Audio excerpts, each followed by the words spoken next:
Mr. Reset, ma tu che lavoro fai?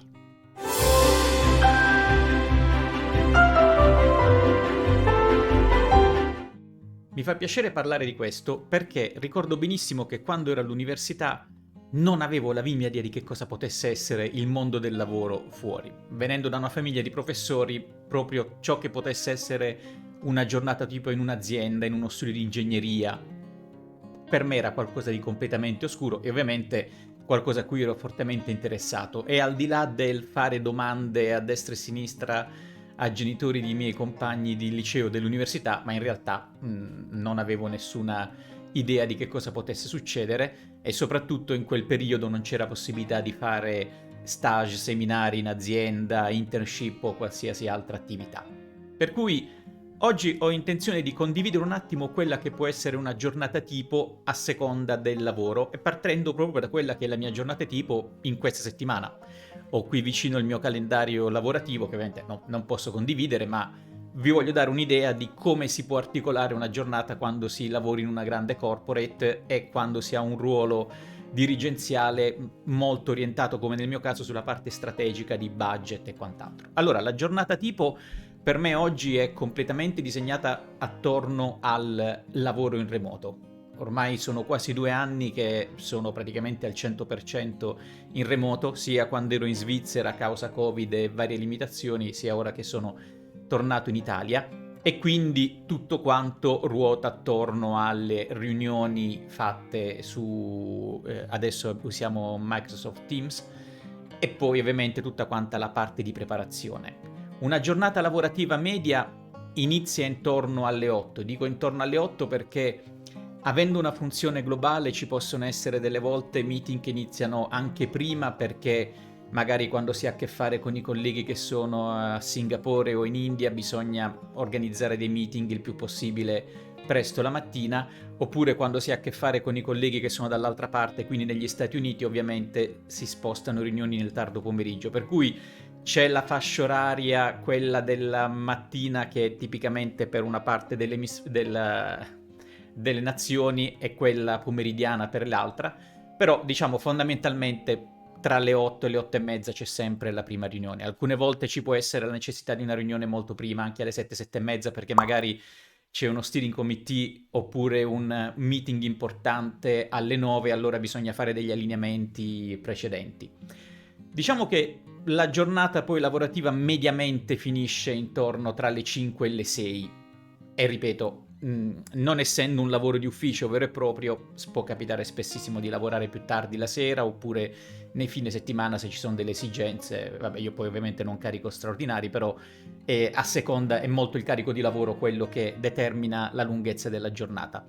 Durante la giornata io ricevo mediamente, penso, tra le 80 e le 100 mail, delle quali una metà sono specificatamente indirizzate a me, l'altra metà sono per conoscenza. E questo non vi deve spaventare perché vi assicuro che soprattutto nel mondo corporate, quando si ha a che fare con più progetti, è un numero assolutamente normale e che poi si impara anche a gestire. Anche lì ci sono vari stili nelle varie aziende, delle mail,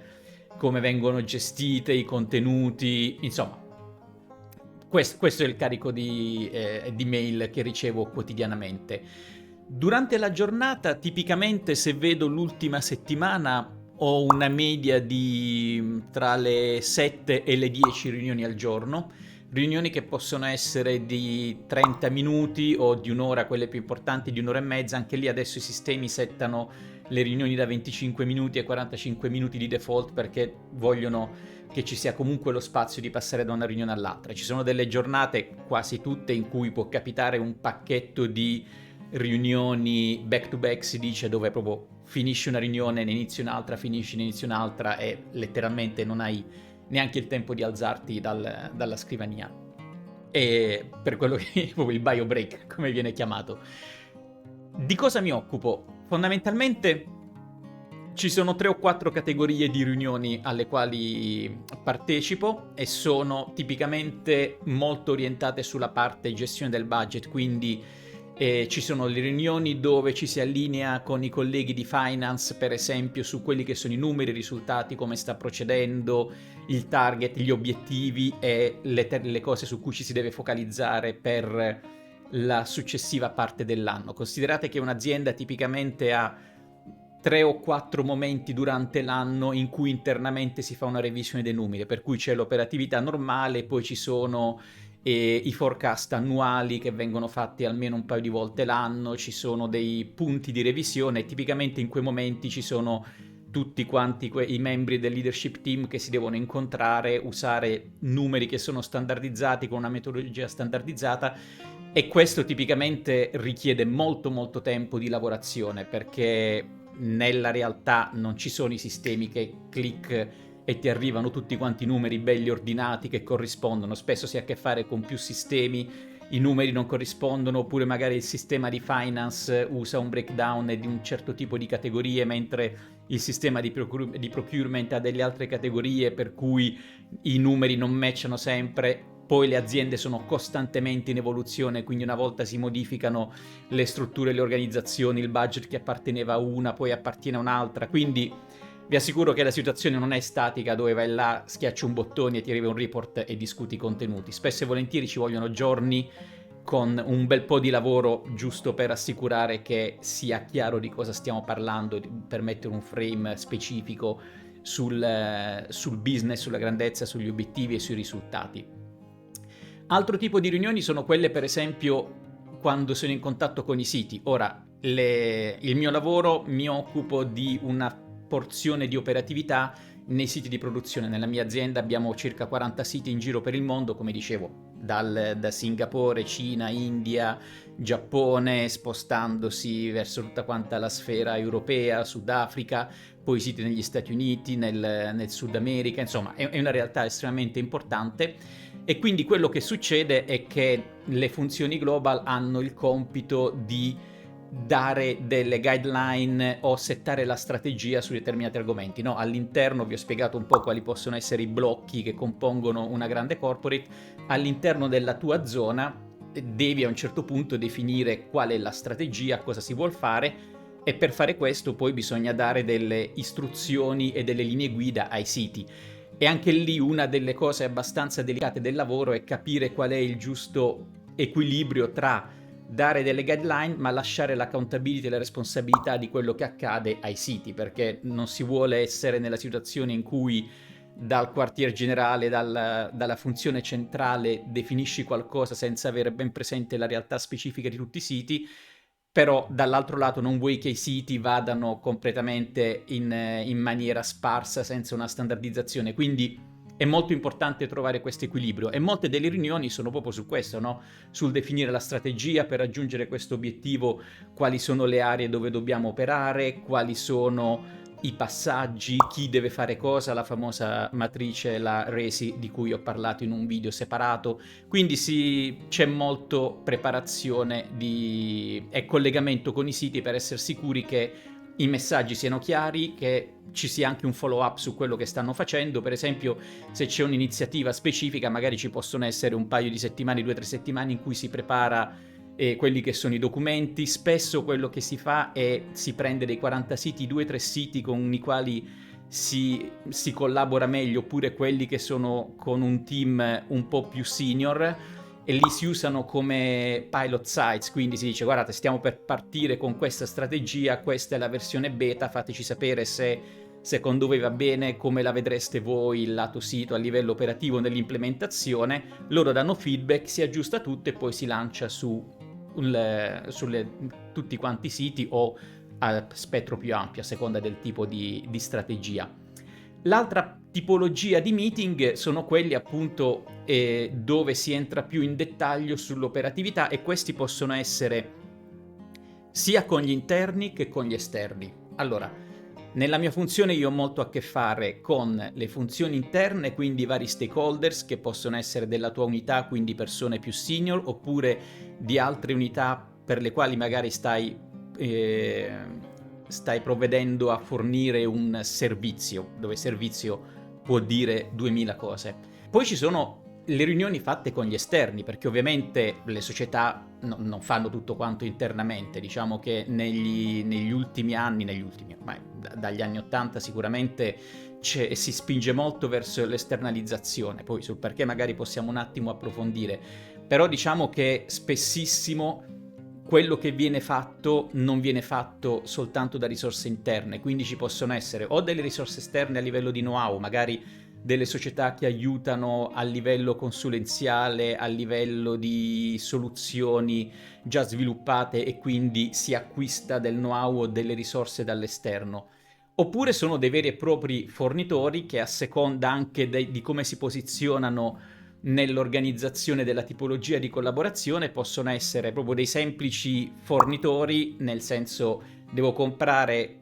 questi oggetti, questi materiali, questi servizi, questo è il preziario, c'ho il contratto con te, pago e mi arriva il servizio o il materiale. Oppure ci sono dei fornitori con i quali si ha una partnership di tipo diverso, per cui ci si mette veramente a tavolino e si dice ok, vogliamo arrivare qui, quale può essere il percorso, quindi questi magari sono delle figure più senior o dei fornitori con i quali c'è una tipologia di contratto molto più articolata, basata molto più su KPI, su performance e via discorrendo. Oppure ci può essere una terza categoria, e questo avviene in non tantissimi ambienti lavorativi, dove ci sono dei fornitori che vengono considerati proprio dei partner strategici.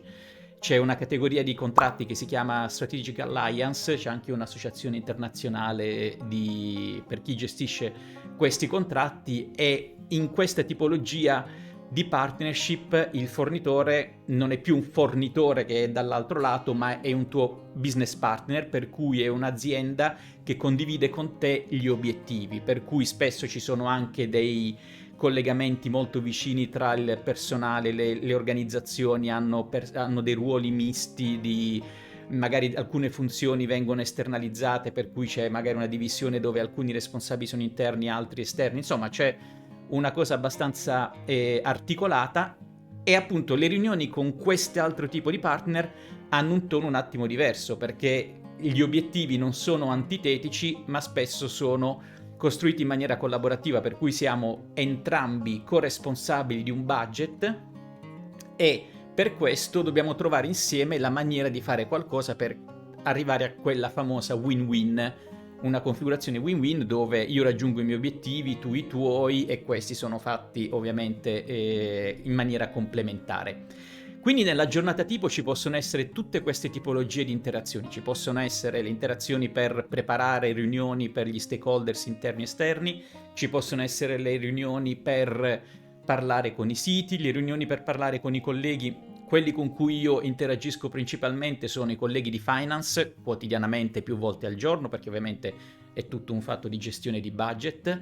quelli di procurement, perché l'operatività nella trasformazione, nel lavorare sui contratti e c'è con procurement, e ovviamente procurement spesso implica anche la divisione legal, perché ci sono tutte le implicazioni legali quando si tocca o si prepara un nuovo contratto, e poi i colleghi della parte più operation, che sono quelli che poi devono implementare. Quindi questo è molto misto, diciamo che mediamente le riunioni nel mio caso sono un 50% con i colleghi di finance,